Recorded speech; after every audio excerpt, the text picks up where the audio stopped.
Welcome back to the Alignment Assignment, where we take a look at each of D&D's alignments.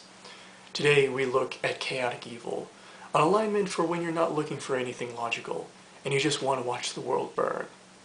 So, before we proceed, it's important to know that alignment is not a straitjacket, even though a Chaotic Evil character perhaps should be wearing one in Arkham Asylum.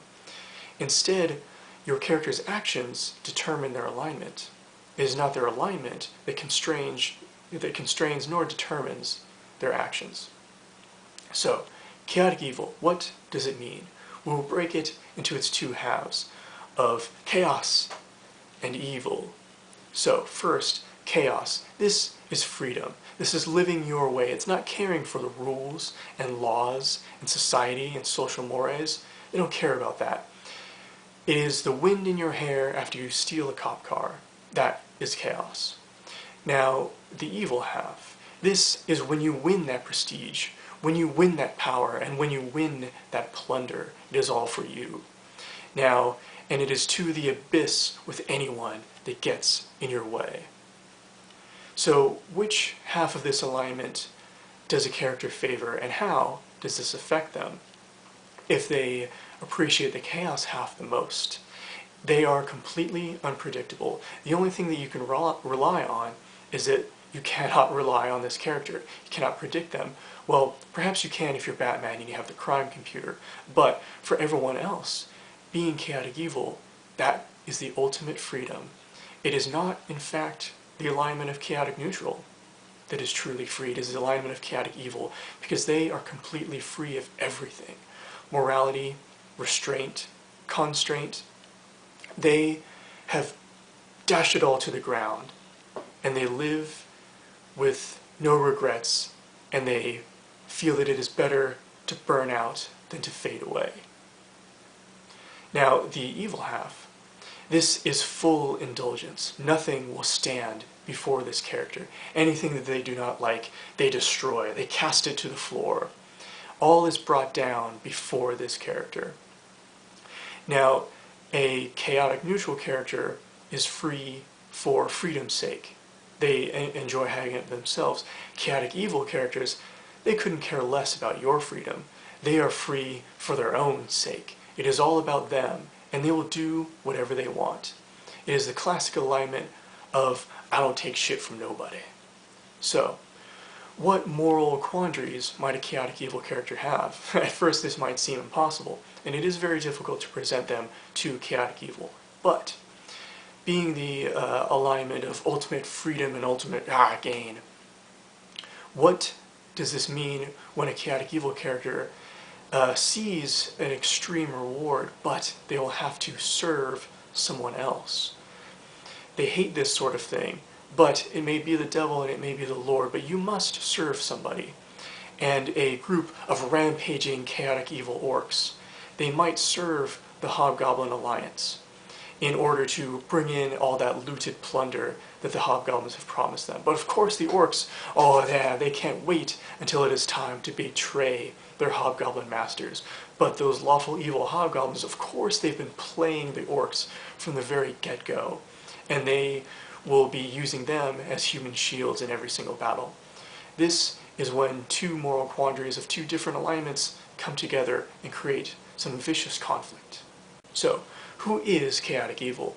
What are examples of this alignment in our world and in fiction? First is from our actual history, and that is pirates.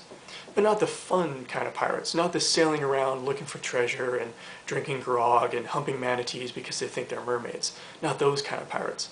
I'm talking about the real pirates, the I'm going to make the seas run red with blood kind of pirates. The ones who are killing and stealing and terrorizing all of the high seas. Now, it's a pirate's life for them, but it is one of complete freedom, it's true, but also one of constant and complete bloodshed. So, the next example are the Chaotic Evil groups that are in many fiction settings and unfortunately in our world as well. And these are the humans who have gone completely mad with bloodlust, those who mentally are just completely gone. And these are, I'm talking about the Reavers from the Firefly setting. I'm talking about the Psychos from Arkham City. I'm talking about the post-apocalyptic raiders of Fallout and the Road Warrior and Borderlands. Now, while these antagonists are not nuanced by any means, they are these complete just force of nature, just force of destruction type of characters, ones who will descend upon a land and just in pure rage just destroy it and burn and eat and kill everything. Now, the important thing to note is that all these examples are humans.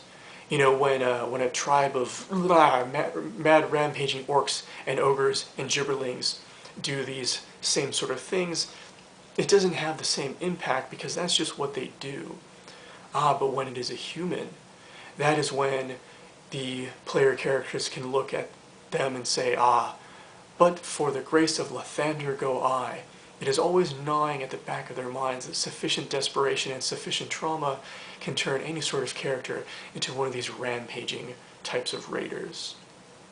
Now, the third example is the Joker from DC Comics. Now, his alignment will range dramatically depending on who is writing him, but often he is chaotic evil. Now, my favorite interpretations of the Joker is when he has a strange sort of altruistic chaotic evil. You see, he wants to free Gotham from their laws and their rules and their morality and in fact their very sanity. He feels that he is doing them a favor. He feels that by showing them that they can be as free and as mad and as liberated as him, that the entire city will become a sea of jokers. And that's exactly what he wants. It's in Vampire the Masquerade setting from White Wolf, the Malkavian vampires and the Setite vampires have a similar philosophy, but they go about it in different ways. And it is truly a testament to how dangerous and how deranged the Joker is that he resembles both of these clans at the same time. So, what is chaotic evil society like? Well, really, it's going to be the barest semblance of a society. They will live in the wild places of the world, often like the other chaotic alignments will do as well. But the chaotic good, you see, they'll band together and they'll help each other out and they'll live free in the forests because, they're all in the shit together and they need to work. We can work it out. The chaotic neutral, they live free and, they don't help nor do they smite their neighbors. They just live the way that they want and they do what they will. But chaotic evil, they live free and they devour each other. You see, they will smash anyone or anything that gets in their way, anything that impedes them. But you see, you have a million different opinions on what an impediment is, and so there is a whole lot of smashing going on in the chaotic evil society. But the good news is that for the strong and the clever amongst the chaotic evil society, they can have any sort of life that they could even dream of. Everything, if they're ruthless and powerful enough to take it, the world is at their fingertips. But those fingertips will be needed to jab into a lot of eye sockets along the way. And so that is a look at chaotic evil, the true alignment of complete freedom, but it is frighteningly so.